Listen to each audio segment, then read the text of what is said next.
asalaamaaleykum mbokku téléspectateurs yi ñu ngi leen di nuyu ku ci nekk seen tur ak seen sant di leen jaajëfal bu baax di leen baalu àq di leen baal àq ci weer wu sell wi ni ñu jóge di leen ñaanal jàmm di ñaan yàlla ñu fekk ko ay déwéni déwén di leen dalal jàmm ci chaîne Kër Tambadou TV tey nag waxtaan bi duma ci wéet comme niñ ko daan defee saa su nekk dama ci ànd ak sama chéri sama xarit sama maam sama lépp sama àndandoo ñu nar a waxtaanee lu am solo kooku nag mooy Met Tambadou Met nuyu naa la.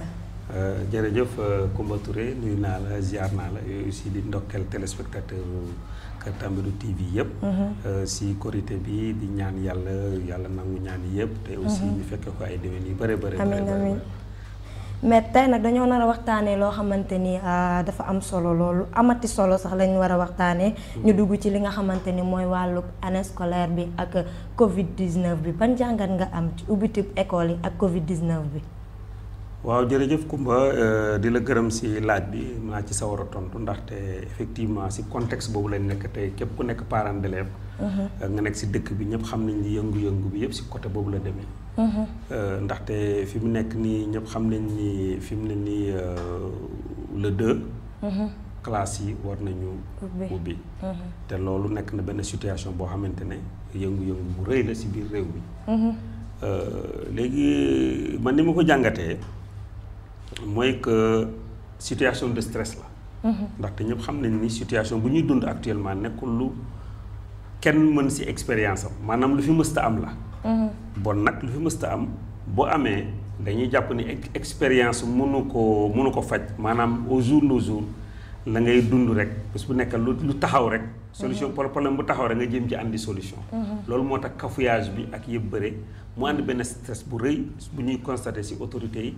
bu ñu constaté même au niveau local soo xoolee tey ci rentrée bi gouvernement mu ngi fexe pour que enseignants yi mën a dem rejoindre seen kii gis nga loolu tamit lépp lu ci nekk ci ay jafe-jafe. gis nañ tamit ni ki aussi au niveau local nga xamante ne préfet yi les maires les inspecteurs d'académie ak les directeurs d'école ñu ngi préparer ubbite yi d'abord préparer classe yi. xam nga loolu tamit parce que classe bu tëjoon ci biir année bi toog ay weer du ñëw yëpp ubbi il faut nga préparer ko. donc préparation boobu rek gis nañ ni nekk na benn situation boo xamante ne contrainte bu rëy la ci ñooñu. ci seen wàllu liggéey. parents d'élèves yi aussi. wax dëgg yàlla ñun tamit en tant que parents d'élèves ñu war a suñu doom yi ñu ne restez chez vous ñu téye leen ñu war leen bàyyi ñu dem. mu dem jàngi feebar baa ngi fa waaye jàng mënut a ñàkk. ñaari situation yooyu mu nekk problème enseignants yi waxi noppi parce que enseignants yi tam ay parents d'élèves lañ. ay parents d'élèves bu ñu demee jàngal aussi dañuy delluwaat seen kër yi. obligation de toog sa kër ak obligation dem jàngale ji. ñaar yooyu dajee ci benn il faut mu créer stress ci nit ñi. donc man noonu laa jàngatee mbir mi. léegi ban conseil nga leen di jox ñoom parents d'élèves yi professeurs yi ak élèves yi parce que tamit mënuñoo toog. il faut que ñu génn.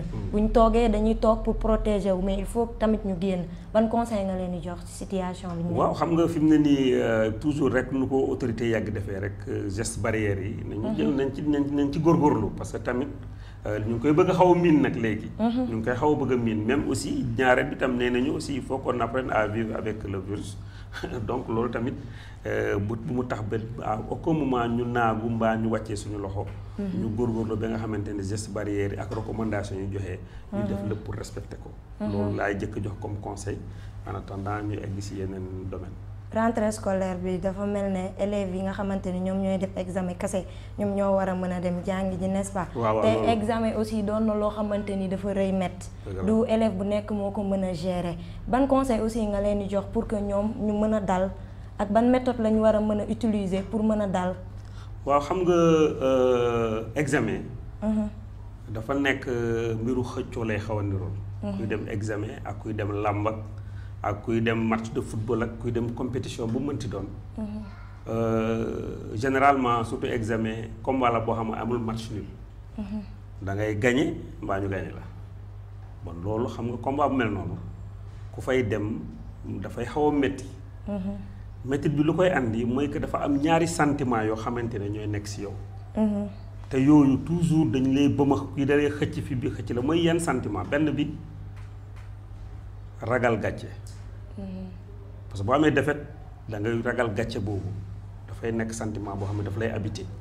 waaye tamit séentu am ndam tamit dafay nekk beneen sentiment boo xam ne dafay nekk si yow donc ñaari sentiment yi dañuy bëri si sa yaram si sa xel tey nga yaakaar ndam bu bëre ëllëg nga dëgg benn situation nga daanu si ragal gàcce donc ñaari sentiment yooyu bu nekkee si yow loolu moo tax nag candidat dafay nekk toujours si situation boo xamante ne moo tax dafay metti si moom moo tax mu laaj vraiment aussi yeneen taxawaay léegi loolu lan moo ko war a mën a éviter waaw xam nga ñun tey moo tax it si contexte bi ñu ne ñun tam nañu andi suñu contribution waaw suñu contribution si expérience suñu contribution si jàngale suñu contribution si en tant que parent d'élève jaar fu bëri également ñu bëgg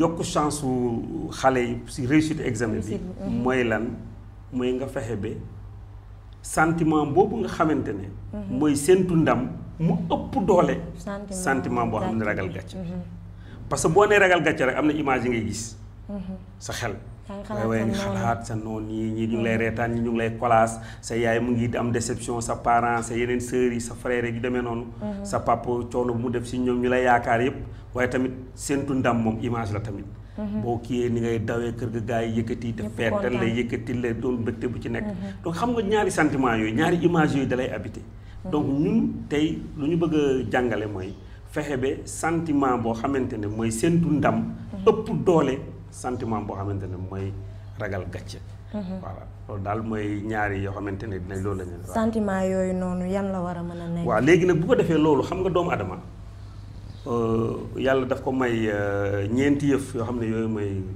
lu ko yàlla may mooy yàlla may na ko ruu may na ko kattan may na ko xel may na ko xol bon mbiru ruu nag kooku beneen affaire la je pense que diine ngi fi sëriñ ñu ngi fi ku jàngale wàllu woowu loolu du ma ci sore waaye tey lu ma andi pour que yokk chance su xale yi ñu mën a am chance su réussir seen examen mooy que ñu tàggat seen yaram tàggat seen xel ak tàggat seen xol mooy lan ci français réveil musculaire réveil intellectuel et réveil émotionnel parce que ñetti éléments yooyu jour examen boo ko tàggatee ba boo egsee séentu ndam mooy gën a am solo mooy gën a am doole si yow ko ragal gàcce lu tax loolu parce que boo xoolee xale bi candidat yëpp xam nañ loolu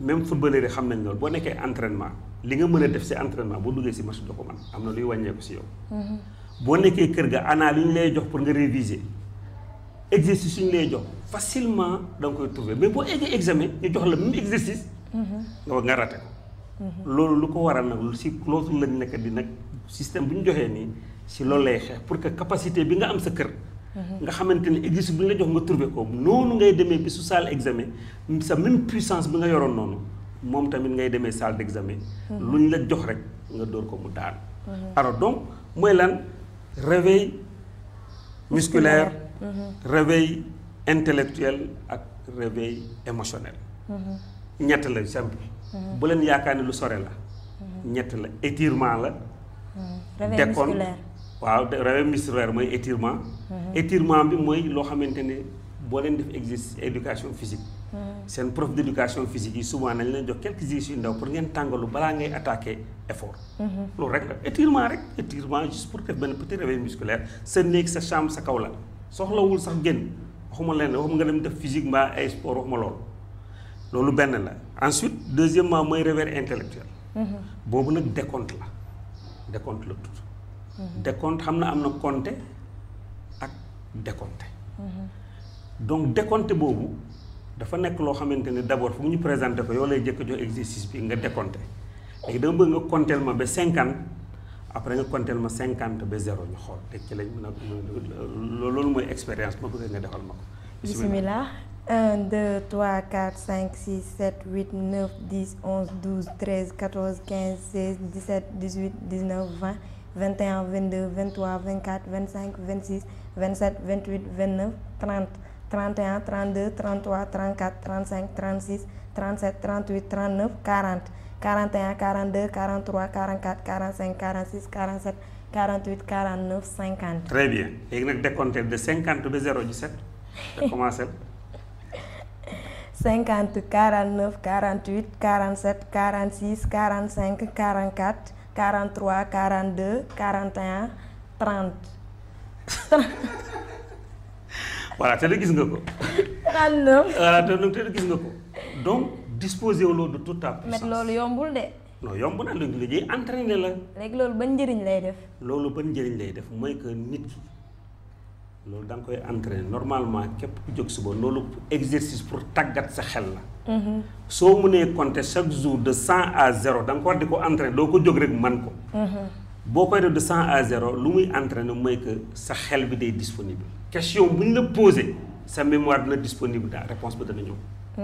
parce que loolu mooy tax nit ki dafay toog këram lu ñu jox ko exercice mu trouvé bu demee examen ñu jox ko même exercice du ko trouvé. c'est parce que mémoire am bi day tëju. donc lii day ubbi xel bi mu disponible waaye nag comme ni ñu ko waxee chaque matin boo xëyee boo defee sa étirement balaa ngay def see foo tëdd sa laal balaa ngay jóg chaque jour da nga war a décompter de 100 à 0 di ko def ba sa xel bi miin ko nga xam ni. même boo duggee si biir boo ko defee bés balaa nga egg examen pratiquement yow day fekk miin nga ko. tàmm nga sa xel di ko ubbil sa bopp. loolu auto coaching la tudd donc yooyu daanaka yooy tàggat sa bopp au lieu de keneen di la tàggat. day ubbi xel daal day ubbi xel donc loolu mooy intérêt wu décompte bi. donc décompte bi dafa nekk affaire bu am solo mooy ubbi sa xel bi nga xamante ne question bu ñu la posé au moment di nga nekk si examen bi comme ni nga toogee sa kër la. da nga koy trouver. loolu duma ci ñëw am na yu bëri yu ñu ci mën a expliquer mais comme ñu ñuy waxal ay candidats la ñu te vraiment aspect pratique bi rek nañ yem si loolu. ñu wax si loolu donc décompte bi lu am solo la. pour ubbi xelu xale bi. bés bi mais pour candidat bi si boppam lu ñu koy demander mooy que jour examen bi si boppam sujet bu ko jotee balaa mu koy xool na compter de 50 à 0 rek doog ubbi sujet bi bu ko xoolee question bu ñu la laaj foofu day fekk boobu day fekk pare nga. waaye xam nga souvent bu ñu la joxee sujet boo ko ubbee nga paniqué rek da sa xel bi daal di jàdd yóbbu la côté yoo xamante alors que loo xamante ni la examen lu ñu fay joxee lu ñu yàgg joxee classe la li ngay analyse yaa ngi fi. analyse yaa ngi fi di reprendre ñaata année te da ngay trouver boo demee classe boo demee examen doo xam lu mu demee. waaw donc loolu mooy deuxième point bi. mooy tàggat xel bi. donc décompte la tudd. léegi troisième point bi mooy motivation. mooy réveil émotionnel mooy xol bi mooy tiit bi xam nga xol mooy tiit boo tiitee boo ragalee da ngay tiit donc sa da ngay am battement de cœur kii tiit boobu dafay dal di gripper sa cerveau bi sa xel mi da koy jàpp annihiler même sa organe yi nit bu tiit moom daanaka moom day mel ne ku ñu neutraliser la te boo demee examen daanaka moom boo dugg classe bu ñu la joxee booy dugg rek c'est comme compétition 40% perdre nga ko sa potentiel léegi nag exercice bi dana naatal sa xol bi dina ko dëgëral dina ko may doole bi nga xamante ne yow bu bés ba jotee jàmbaar ngay doon gaynde ngay doon amoo dara luy tiital lu jaakaarloo nga dóor ko mu daan loolu nag exercice la tamit boo xam ne dañ koy def loolu la ñuy wax texte de motivation boo xamante ne man mii di wax ak yéen texte boobu dafa am lu mu def si man texte boobu dafay yàgg ak man dafa képp ku ma jege xam nga texte boobu si man te dafa nekk loo xamante ne dafa lay dimbale si jours yi bu jotee nga nekk jours yi nga nekk nit bu pare te lépp loo xamante ne laaj na ko nga war ko mën a def donc texte bi anamu texte baa ngi nii donc ñu ngi ko tuddee un jeune sur le chemin du succès ma liiral la ko mon frère ma sœur ta vie est comparable à un fleuve. Sur son cours, tu rencontreras beaucoup d'occasions de joie, mais aussi beaucoup de peine.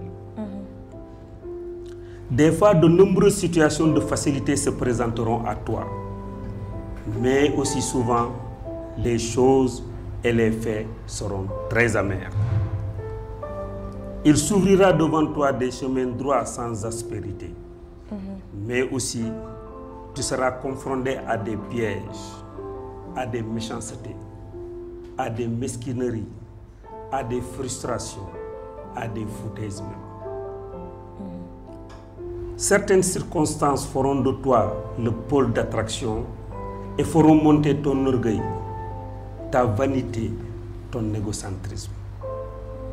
Ta situation sociale, ton physique, les aléas de ta réussite scolaire ou professionnelle te rendront prétentieux, intolérant, dur, mais aussi inconscient et imprudent.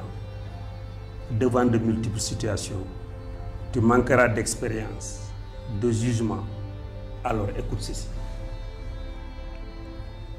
Apprends dès à présent à t'abaisser, à être humble, à avoir la tête froide, à te maîtriser, à être toi-même, à avoir les pieds sur terre, à tourner 7 fois la langue avant de parler, à être très discret dans la vie, car le monde n'aime pas ceux qui se montrent, ceux qui se prennent pour la mouche du cocher et qui croient que sans eux, la machine mondiale sera grippée et que tout sur la terre s'arrêtera. Sois très prudent dans tes décisions. Tu n'es pas indispensable. Le monde se construira sans toi. Aujourd'hui, c'est toi qui décides. Le temps passe et la roue tourne. Demain, tu dois subir la décision d'un autre. Alors pense-y. Ce que tu fais aujourd'hui, certains l'ont déjà fait en d'autres temps et en d'autres lieux. Peut-être même qu'ils l'ont fait mieux que toi et d'autres le feront encore.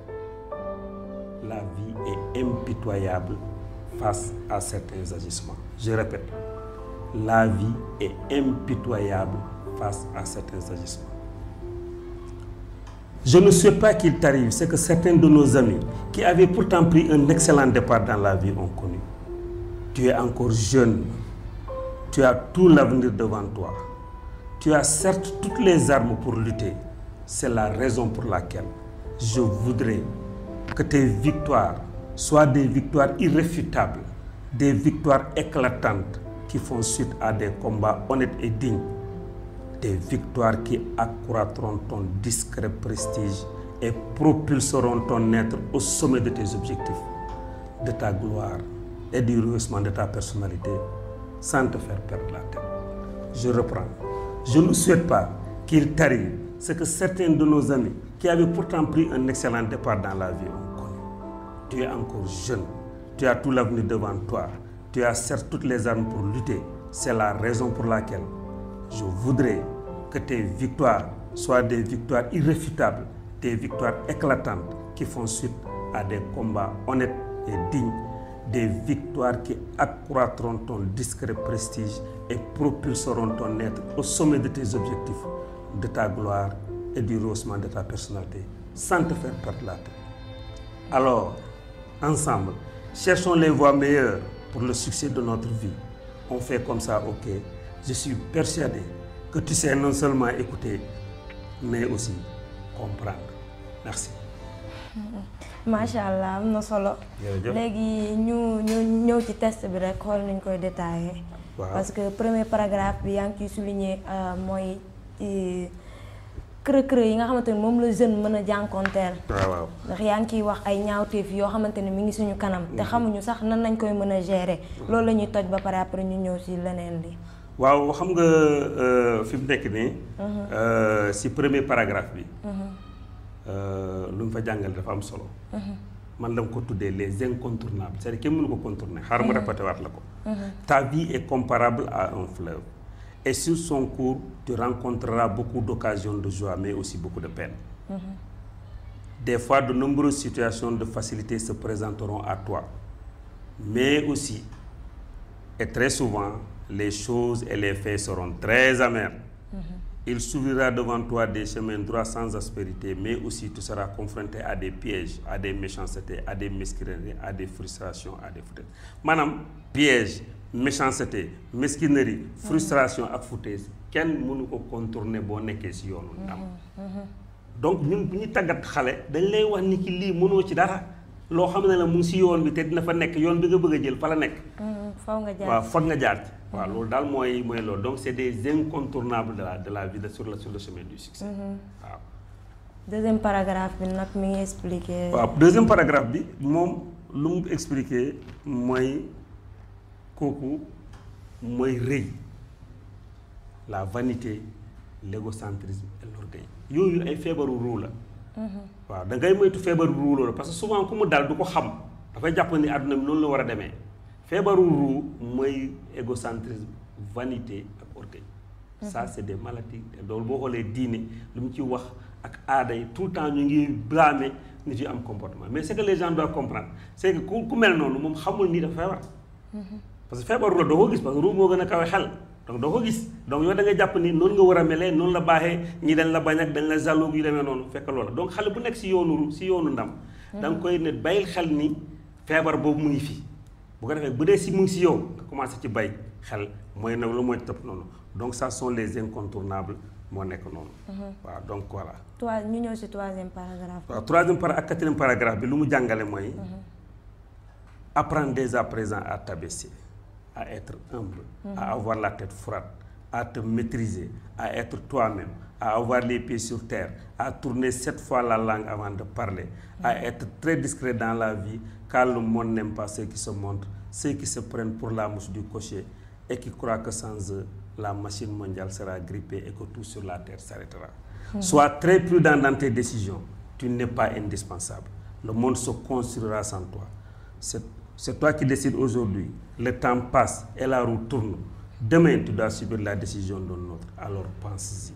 Ce que tu fais aujourd'hui, certains l'ont déjà fait en d'autres lieux et en d'autres temps. Peut-être même qu'ils l'ont fait mieux que toi. D'autres le feront encore. La vie est impitoyable face à certains agissements. Lii boo ko jàngee li muy tukkee mooy que nga xam ni nul n'est indispensable dans la vie. loolu xam nga boo ko waxee nit sa doxee xaw mën na gisee dara waaye boo demee cimetière la gën a leer. boo demee si cimetière yi ay ponkal kese ñoo fa tëdd.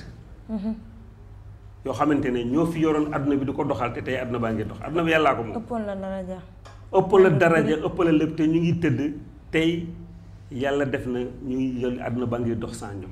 yow tamit jàppal ne noonu lay demee boo fi jógee keneen ñeneen ñoo fi ñëw doxal mën na am lu ñu doxalee sax mooy gën a yow ni nga doxalee. donc loolu mooy affaire bi. ñu war a bàyyi xel ñu war a bàyyi nga loolu tamit ku nekk si yoonu ndam. dafa war dañ koy bàyyiloo xel lool. nit ki même lu jaloore bu fi mënti def ñeneen defoon nañ ko jaloore moo fi defoon def li nga fi jógee ñeneen ñëw continuer loolu te dara du fi yëngatu. lépp répétition la rek répétition la rek àdduna bi. bañ a naagu daal. loolu mooy. waaw ñu ñëw ci 5e paragraphe. waaw paragraphe yi ñu mujjee mooy ko donc. Je ne souhaite pas qu'il t'arrive ce que certains de nos amis qui avaient pourtant pris un excellent départ dans la vie ont connu. Tu es encore jeune, tu as tout l'avenir devant toi, tu as certes toutes les armes pour lutter. C'est la raison pour laquelle je voudrais que tes victoires soient des victoires irréfutables, des victoires éclatantes qui font suite à des combats honnêtes et dignes. Fille, c'est le chemin du bonheur. Xam nga comme je l'ai dit semaine bi si sama citation de la semaine nee nañu l'homme heureux est celui qui sait profiter de l'expérience des autres. ñun ñëpp xam nañ ni am nañ ay baay am nañ ay tante am nañ ay grand frère am nañ ay nijaay yoo xamante ne amoon nañ départ bu baax a baax si àdduna bi waaye fu mu mujjee. lu mooy loolu. donc image boobu toujours dafay ñëw fi yow dañ la koy andilaat. ne ki tey loo mënti def am na loo xamante ne ñeneen ñoo xam ne amoon nañ départ bi nga am nii. réussite bi nga am nii am nañ ko. waaye te mujjul te fu mu mujjee. gënalul ay mbokkam mbaa gënalul borom sax. donc image yooyu lañ la bëgg di la ko andil moo tax ñu ne la je ne sais pas qu'il t'arrive ce que certains de nos amis qui avaient pourtant pris un excellent départ dans la vie ont connu. man personnellement phrase la boo xam ne dafa ma daan marqué. dama daan tëdd bi guddi sama jóg toog phrase boobu day ñëw sama xel tout le temps donc loolu te tout le temps nga nekk tout le temps di remettre en question. te question boobu. ku nekk war na ko bàyyi xel donc c'est de profiter de l'expérience des autres loolu tamit si nit bu am xam-xam la si ndaw la boo xamante ne tamit war na bàyyi xel loolu. waaw ku bëgg test bi nan lay def. waaw ku bëgg texte bi nag moom loolu amul problème boolu abonné yi moom incha allah moom mën nañu ko yónnee inbox rek. mën nañ am nañ version électronique waaye nga xam ne texte bi nag wax dëgg yàlla du ba maa ko bind donc texte jàmbur la.